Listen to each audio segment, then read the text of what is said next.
فیصل چودھری صاحب کو supreme court کے وکیل ہیں، آج پی ٹی آئی کو وہاں پہ ریپرزینٹ کر رہے تھے. سر یہ جو سارے کا سارا معاملہ ہے، اب اس کو ہم کیا سمجھیں؟ ہم ایک ادنا سیاست کے طالب علم، قانون کے طالب علم کے ہونے کے ناطے جو کہ سطحی طور پر چیزیں ہم دیکھتے ہیں، 90 دن کے اندر الیکشن ہونے کے معاملے کے اوپر 9 ججز صاحبان کا بیٹھنا، پاکستان کی ساری سیاسی جماعتیں جو ہے دست و گریباں ہوئی ہیں، اور پوری دنیا کے سامنے ہم ایک مذاق بنا ہوئے، ایک ملک پاکستان کو ہم نے مذاق بنا دیا ہوا ہے. میں انتہائی ادب اور احترام کے ساتھ عدالتوں سے، پولیٹیکل پارٹی سے اور باقی تمام اطراف سے جو ہے ہاتھ باندھ کے یہ گزارش ہی کر رہا ہوں، یہ کیا کر رہے ہیں؟ دیکھیے خاور صاحب، دیکھنا کی بات تو یہ ہے کہ عدالت کو 9 ممبر بینچ کو کیوں آنا پڑا. 9 ممبر بینچ کو اس لیے آنا پڑا اور بیٹھنا پڑا کہ آئین کی مسلسل خلاف ورزی کی گئی.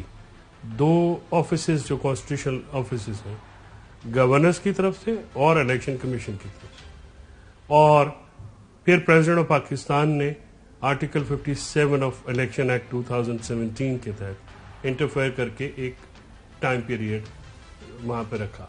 2 اسپیکر حضرات نے کے پی اسمبلی کے، جو کہ کسٹوڈین اسپیکر کو لیگلی اور پولیٹیکلی اسمبلی کا کسٹوڈین سمجھا جاتا ہے، وہ ان کے بہاف پہ آئے ہیں کورٹ کے سامنے. یہ بڑی ایک دلچسپ تاریخ ہے.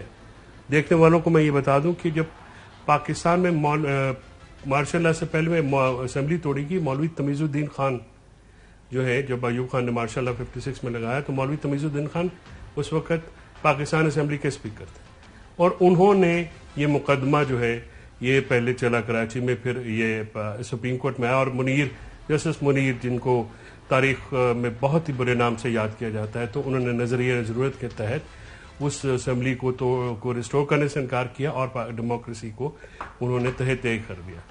تو کل چیف جسٹس صاحب نے یہ کہا کہ یہ مولوی تمیز الدین کیس ہے، بالکل صحیح، یعنی یہ ریپیٹ ہو رہا ہے، یعنی وہاں پہ اسپیکر جو ہے وہ آئے ہیں. اور آج انہوں نے کہا کہ آئین نے دروازہ کھٹکھٹایا. یہ بڑی بڑی بڑی اہم بات ہے، یہ بڑی تاریخی بات ہے کہ آپ مسلسل دیکھیں خاور صاحب، یہ نہیں ہو سکتا کسی بھی جمہوری ملک میں کہ آئین بھی رہے اور اس پہ عمل رہے.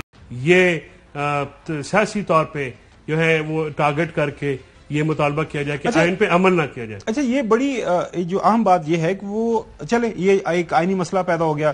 چودھری صاحب، یہ جو صورتحال آپ نے سنی فیصل چودھری صاحب کی بات، مسئلہ یہ نہیں ہے کہ چلیں ٹھیک ہے، گورنر صاحبان کہہ رہے ہیں کہ جی ہم نہیں یہ کر سکتے، الیکشن کمیشن بھی کہہ رہا ہے ہم نہیں کر سکتے، جو ہے صدر پاکستان کا حکم بھی وہ نہیں مان رہے. بات ہوگی، مان لیا جناب اعلیٰ، ایونچولی یہ سپریم کورٹ کے اندر چلا گیا.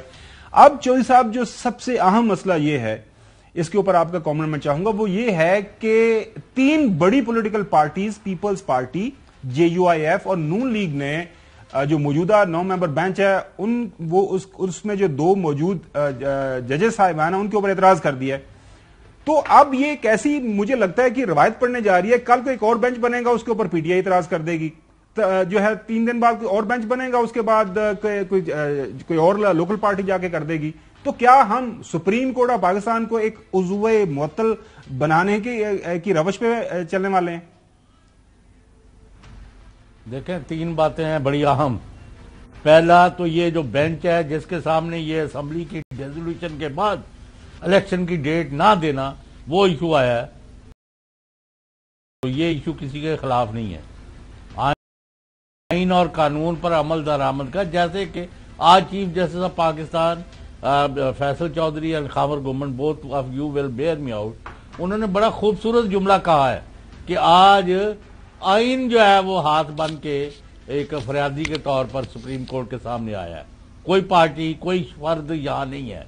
تو اس لیے پہلی بات تو یہ ہے کہ کل جو حملے کرائے گئے ایک خاتون لیڈر کی طرف سے چیف جسٹس آف پاکستان اور 2 ججز پر، اس کا کوئی جواز نہیں ہے. یہ ریڈیکیول کرنا چاہتے ہیں، موکری آف دی پروسیس چاہتے ہیں. یہ نظر آ گیا ہے.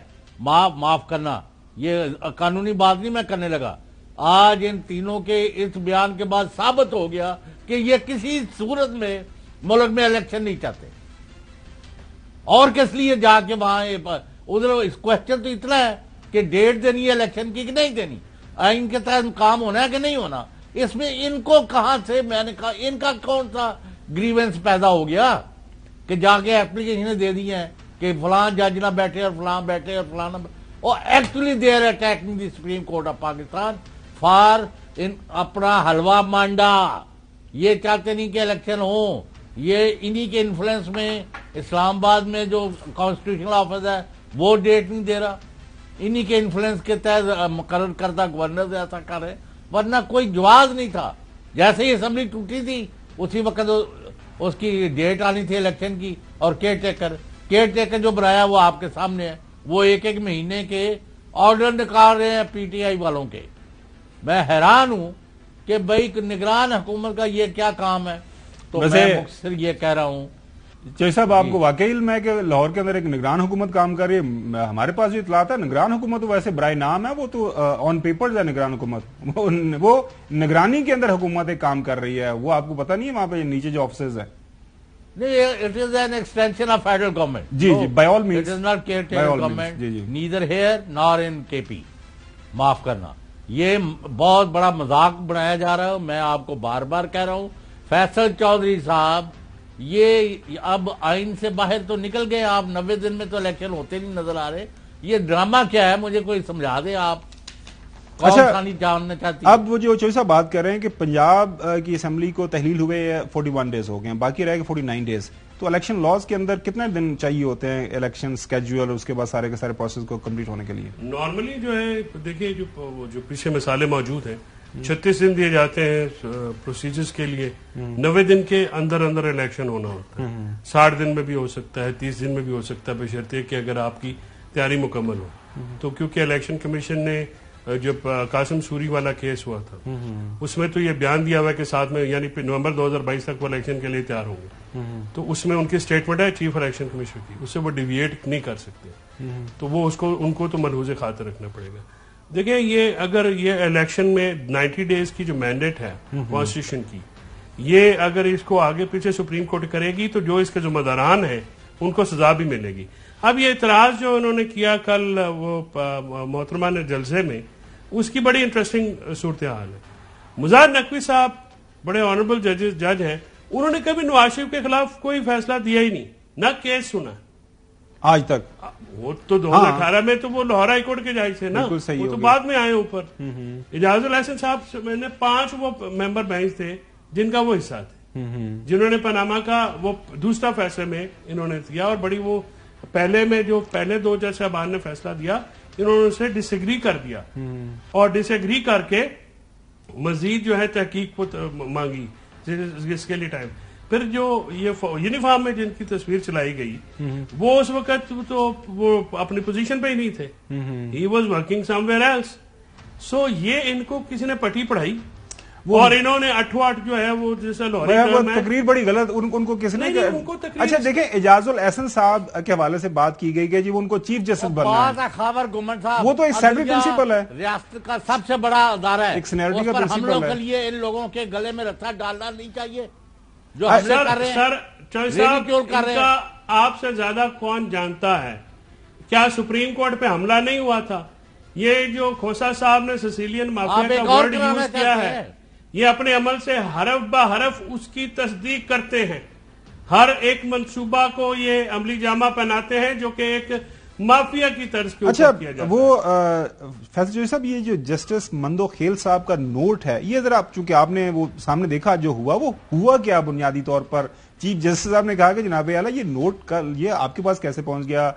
جو نائک صاحب سے پوچھا, یہ تو ابھی ہمارے پاس بھی نہیں آیا, یہ کیا ہوا ماجرا؟ دیکھیں اس میں وہ جب انہوں نے نوٹ پڑھنا شروع کیا تو چیف جسٹس صاحب نے اسے یہ استفسار کیا کہ یہ نوٹ آپ کے پاس کیسے پہنچ گیا. آپ خبر صاحب کل کچھ صحافیوں کی ٹائم لائن دیکھیے گا, یہ کل ٹویٹ بھی ہوا ہے. ہاں وہ دیکھا تھا, یہ آپ نے دیکھا ہوگا. اچھا, مطلب یہ کون لیک کر رہا ہے؟ دیکھیے اس پہ بھی بڑی ادب کے ساتھ یہ بات میں نے, ہمیں سپریم کورٹ بحیثیت ادارہ میں نے صبح بھی کہا کہ ہمیں ان پہ پورا اعتبار ہے, ہمیں تمام ججز کے اوپر اکراس دا بورڈ اس کے اوپر کسی کو اعتراض ہے تو وہ ان رائٹنگ کوئی اپلیکیشن دے سکتا ہے, کوئی سپریم جوڈیشل کونسل کے اندر کوئی ریفرنس کر سکتا ہے, لیکن آپ جلسوں کے اندر یہ بات نہیں کر سکتے.